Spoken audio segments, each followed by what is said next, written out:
Good day, viewers.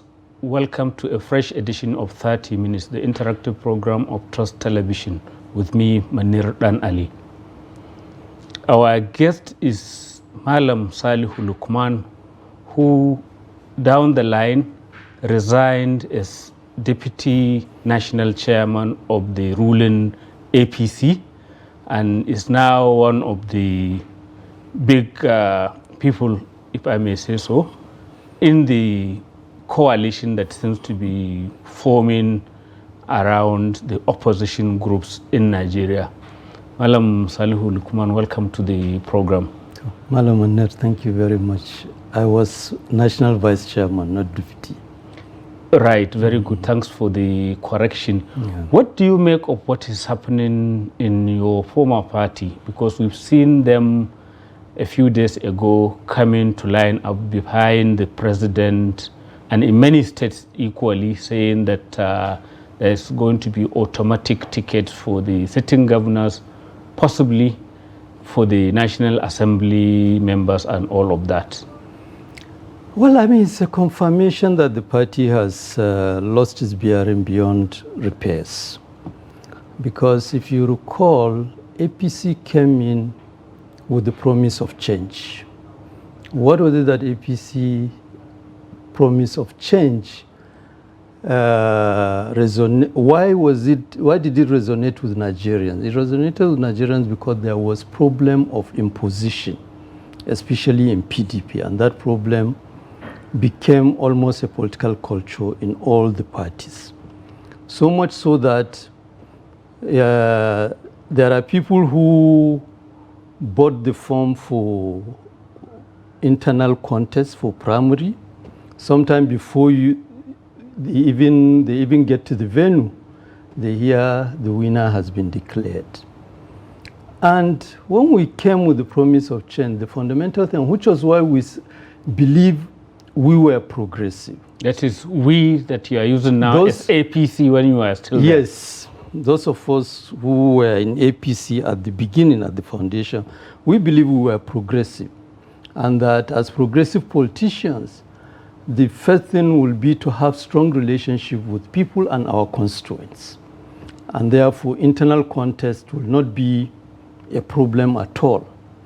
Now, of course, if you remember, in 2014, during the primaries in APC, to be fair, primary took place, and the winners were the candidates of the party from House of Assembly to presidential election. Of course, the problem started manifesting itself from 1999, when, for instance, there were so many allegations, including how party leaders collect money, some impossible amount. You are talking of the general problem in 1999, because at that time APC didn't exist. No, I'm talking of 2019 now. Right. After APC, we crossed 2014, we managed that, and to some extent we met some of the expectations. But by 2019, we started degenerating, which was why I was telling you that allegations against party leaders start coming out. Some there were allegations of huge amount of money collected. And some of the scandal, for instance, around Zamfara, were, I mean, almost like fairy tales. Because it more or less became like there was no contest. It's just the internal contest to get the ruling party's ticket. Exactly. And which was why a number of us started agitating internally for the party to go back to its founding vision. If you remember, that was what consumed the National Working Committee under the leadership of Comrade Adams Oshomole. And the caretaker committee came. It was supposed to be just for 6 months. And that's the one under the governor of Yobe State. Yes, Memala. And before you know what is happening, they themselves became business as usual. You know, they started manipulating, first extending the tenure, almost to a situation where they were going to sit there up to the time of the primary until people rose against them. Now, when our old leadership under Senator Abdullah Adamu came in, the expectation was that we will settle down immediately and begin to correct, but it again became business as usual. So it appears there's something in the nature of ruling parties that turn them into this part of it monsters? is also that I think there is deliberate decision by people who get position in the ruling party to just continue business as usual, you know, and just crown candidate based on some transactions that may have taken place, which was why we rose to fight against the attempt to impose Senator Ahmed Lawal as the so-called consensus candidate. That is in the last election. In the last election. Yes. And we were hoping, and we had all the confidence that Asuwaju being the beneficiary and having known him with antecedent of progressive politics, we were expecting once he come in, we will be able to sit back and begin to correct and put the party back on its founding vision. But instead, what did we see? From day one, Asuwaju started on the wrong foot by first having the struggle to get Abdullahi Adamu out and Senator Eloy Emishore. I mean, I was at the center of it, you know, and of course, I know we had opportunity to discuss some of it with people around President Asuwaju. So I can say he was aware of it and he endorsed it. But what do you expect of the president, given that Senator Abdullahi Adamu and the others didn't support his candidature? No. I said I led the agitation to get Abdullahi Adamu out. And once we get him out, what I expect the president to do is to first come back and say, okay, the internal agreement based on the constitution of the party, the national chairman, still Nasarawa State should produce the national chairman.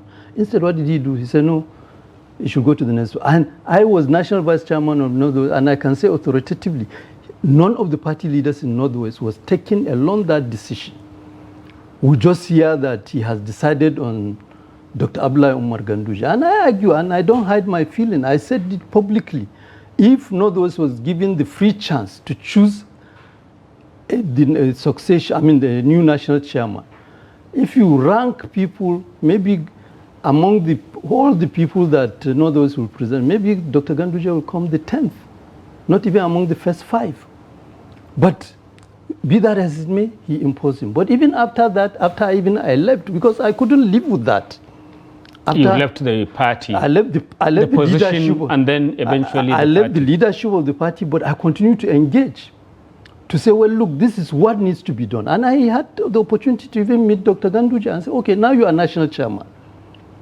The reality is that if you continue on this scale, you will be humiliated because you will be reduced to a beggar. These are my recommendations. I mean, but is it a way of trying to ingratiate themselves that the party leaders are now all lining up to sing hallelujah for the president? Well, I mean, he should be the candidate, no opposition. This is the disappointing part of it, because people even don't remember history. You can do all this endorsement for whatever it takes. It will not stop people from doing what they think is right for them to do. You mean there must be primary elections close to the elections itself, the general one? First, this is where, for instance, many of us, we saw this coming. And even after leaving the party, I said, we are going back to the trenches, we'll start organizing. Because we have seen it. The government of APC has gone not only after the APC to ensure that the structures of the APC are emasculated, but they are going after other opposition parties, which is why PDP is in an endless crisis. Labour Party is in an endless crisis.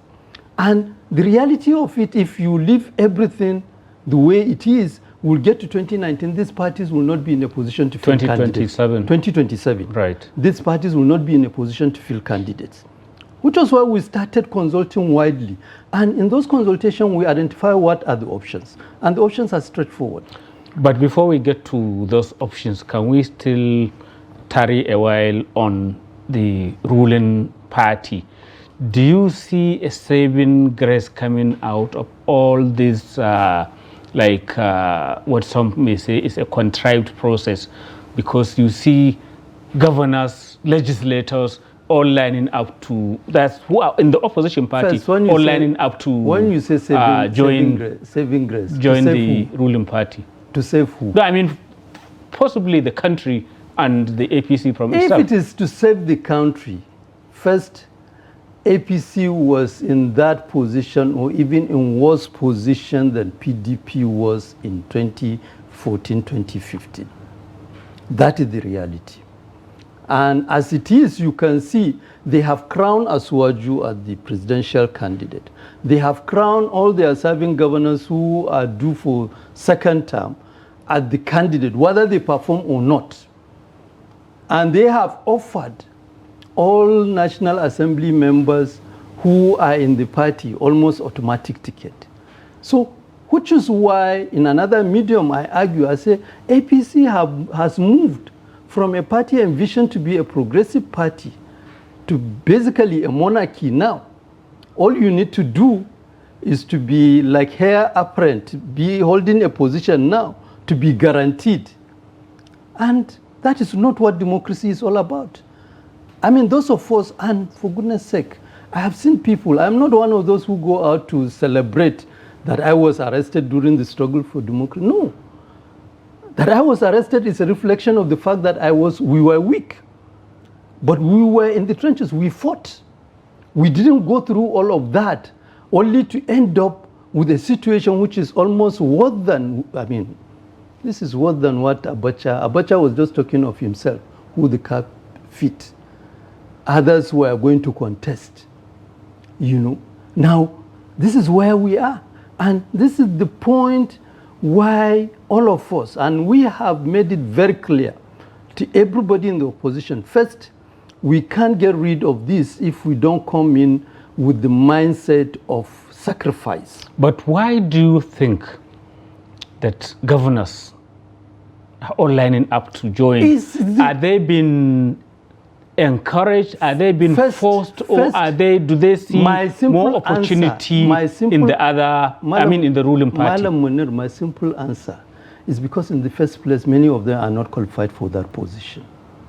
Because if they were qualified, they will understand that being governed for the rest of their life, there are privileges which even when they leave the office, they will enjoy, which ordinary citizens don't have. It guarantees them their livelihood.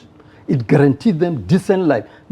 Those are enshrined in the Constitution of the Federal Republic. That they are doing what they are doing tell me that they don't know what the requirement of that office is. The requirement of that office is all about service.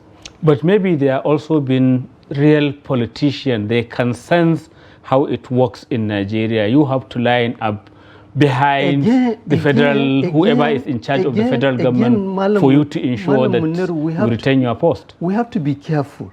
When you say they are being real politicians, I differ. They are being criminal politicians, almost operating like political bandits. Why? Because it's only bandits that go and take things which is not theirs.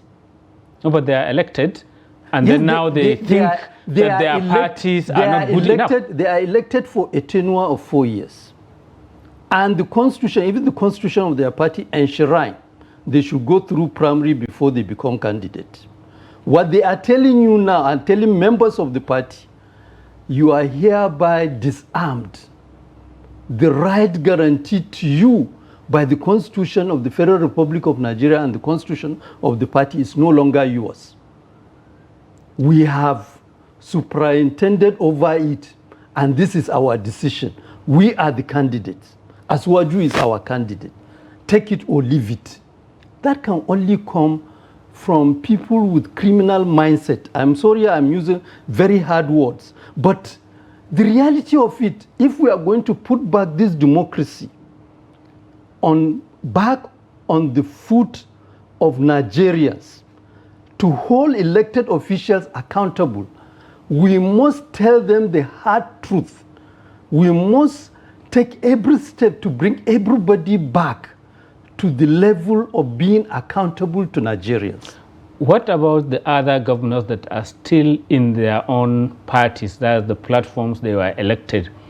What sort of pressure are you hearing, or do you reckon they may be under now? Because all this talk of one party. They want to see everybody line up behind the one leader. I must be very honest. I have not focused myself in that because many of us, our main focus is to find people who really appreciate that this country and this democracy is in danger, and who will agree and subscribe on the need to come together and do the needful. What is the needful? The needful is that we must all agree to make the needed sacrifice. It doesn't matter, which is why when people are beginning to impose certain assumption that these are going to be the candidate, no, we have not even gotten there. All we are saying is that, look, first and foremost, we want people. If you, as Malam Manir, now say, okay, you want to be part of the coalition, we will tell you this is what we stand for. If you have ambition to contest, please keep it outside. Now, what we are negotiating first, let's even have the party. At the moment, we don't have a party. Because all the potential parties are in danger. I want us to get to that level when we return from a very short break. Welcome back. It is still 30 minutes, the interactive program of Trust Television, and our guest today is Malam Salihu Lukman, the former vice chairman of the ruling APC, who has since left the party and is now in the vanguard of those who are trying to form a new opposition party or coalition. You are talking about the efforts, about the fact that there is a big decision for Nigerian politicians to make as to whether they want to line up and stay within the ruling party and have one single candidate and anointed candidates for all the different positions, or those who may want to challenge that development. How far have you gone? Because we are just saying before we went on break that at the moment, unlike what is being reported, a party X, party Y, there is no chosen party yet. No chosen party yet, which is why I was telling you. First, we scan the political environment and clearly see that we have only two options. Our first option, which is the best option, will be to register a new party. At the moment, I can say, and it's not secret, we have read that alarm before. There are more than 70 groups that have filed application with INEC seeking for registration. Thus, INEC is sitting on it. It has been registered, or maybe it's in the process of trying to do. There is no indication. Many of them have not even been given their acknowledgement. Because by the law, if you receive acknowledgement from INEC, after 90 days, you should, even when INEC has not, you should just deem yourself registered. So somehow, technically, INEC has told that process in a way that you don't even have the acknowledgement. But INEC is an independent arm of government, even by its name. So why do you think this is happening? It's part of the whole problem of state capture, which the current administration has perfected it. It has muzzled the National Assembly. It is muzzling INEC. It is not yet visibly obvious, but it is clear. Somehow there is some manipulation going on there.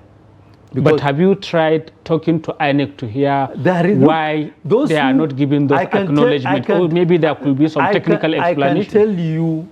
I can tell you, many of those who have filed the application have been engaging INEC. And this is not a process that started today. For more than a year now, close to 2 years, we've been monitoring it. Like I said, more than 70 are there lying. So we know the danger. We can file application. And if INEC choose... it could join those 70s. It could join those 70s. So, but nonetheless, we are not giving up. You filed... There is a group working on that. I'm not sure they have filed it yet. But when it is done, the world will know. Okay? The second option, which is our fallback position, is to identify parties, existing parties, who we can negotiate with and see if they will submit themselves to a process that will transform them to become like the model party we aspire the typical political party to be. Could it be like the SDP where your friend, the former governor of Kaduna State, Nasir El-Rufai, has already moved to? Yes. We did all the assessment, identify all the parties that qualify to be engaged. Of course, SDP was one of it. You know, at the beginning, the leadership of SDP doesn't appear to be really open to it, because many of, informally, when we discuss with them, and most of our conditions, which is that, look, if you agree, you are going to submit yourself so that the party leadership will have to be changed, the constitution of the party may have to be changed, even the name of the party, the symbol, and what have you. But aren't you asking for too much as new entrance into a party? We want something completely new that can be able to respond to the reality, so that is no longer going to be another disappointment. We are not looking for a party just for the purpose of contesting election. We are looking for a party so that we begin to really prove to Nigerians that yes, democracy can deliver in a way that expectations of citizens are met. We have, many of us are still living with the trauma. We are at the center of APC, and APC proved to be a disaster. We don't want to give Nigerians another disaster. So, which is why we brought out all these conditions. We've gone far, you know, and in the next few weeks or months, maximum 3 months, we should be able to come out, because we are also conscious of the legal time limitation. Because by this law, I think INEC will release their guideline by around January or February next year for the 2027 election. And the reality of it is that whether you like it or not, the party must conduct primary by around May, June 2026. That's for the elections. And if you are going to organize a party that can throw up candidates who can be accountable to the party, it's not going to happen in one day. First, the party has to have a completely new orientation. But there is the concern that you are starting all this too late. We didn't start too late. Well, the results are not getting the to issue, people now that early enough. Maybe now that we are reaching the end of it, people are beginning to accept that yes, something is happening. Before now, people are even in denial. People say, the coalition, why the coalition? We started this more than a year ago, almost 2 years. But as it is, there is nothing concrete. Again, one day we've heard of SDP.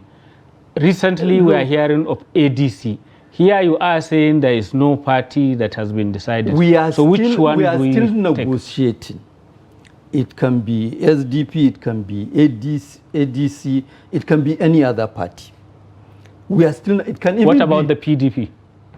Look, the PDP, like I said, is faced with existential crisis, and we have. But it's a well-known brand. We have had with roots on the ground. There are people in PDP. There are leaders of PDP who are committed and believe that they can reform, they can reclaim PDP. And our simple answer is yes. For goodness sake, if you can reclaim PDP, that will be good. But once you reclaim it, you should also know the same condition we have given to other parties will be given to. It's not for you to come and now expect that because it is PDP, we should just join PDP and you continue with the culture of imposition and continue with all the bad politics. But don't you think that your headline position on this may make it impossible for you to participate in the next general election, because you could spend time on all this and then it won't be there? Manir, like I said, we have reached almost the conclusion. The next will be an agreement in terms of which platform, and all the crossing the T's and dotting the I's will be finalized in terms of the coloration of the kind of leadership that should be in that new party. But we've just seen even one of the major figures in the coalition in course, if I may call it that. Peter Obi, that is reported today to be suggesting that he wants to run on his party, Labour Party. Look, again, I don't want to comment on that directly, but my position is simple. Labour Party is endangered. The mere fact that you are still having this leadership dispute, I didn't hear it directly from Mr. Peter Obi, but I am yet to be convinced that if he has said that, that is what he meant. If he has said that, there may be something they are working separately, which those of us who are looking from outside may not know. But I can tell you, anybody worth himself who want to contest the next 2027 election will have to be really quite advanced in terms of strategizing to be able to deal with the existential challenges facing Labour Party, facing PDP, facing even NNPP, and virtually all the parties. You know, and I'm not a prophet of doom. If we don't succeed in putting something forward that is much more sophisticated than what these parties represent, then we can as well sign off and say, yes, APC has succeeded. So will you say, is it APC that has succeeded or Tinubu? Which one? What is the difference?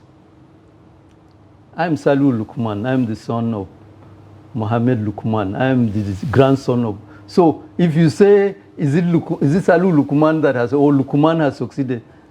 I mean, you're just playing with words.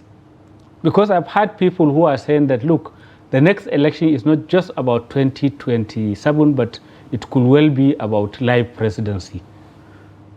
Well, for whatever it is worth, people can enjoy the fantasies they have now. But I can tell you, and it's not going to be long, once we finalize our negotiation, all those fantasies will begin to find their place in the political landscape of Nigeria. Certainly not in the electoral probability. I mean, you can't be talking of democracy and talking, we have seen it in the past in some African countries, you know. And yeah, and a lot of things that we used to say impossible in Nigeria, they're happening. I agree. So, I mean, you know, we've come from that generation when we look at and say, no, Nigeria is not banana republic.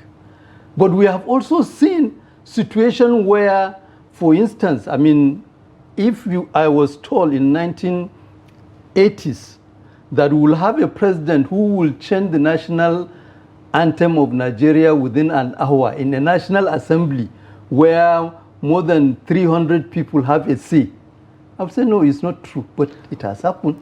And we just have to end this program there, just as it is getting very interesting again because we've run out of time. Thank you very much for coming on to the program, Malam Salihu Lukman. Thank you very much, Malam Manir. Viewers, that's the end of this edition of 30 Minutes. Keep a date with us.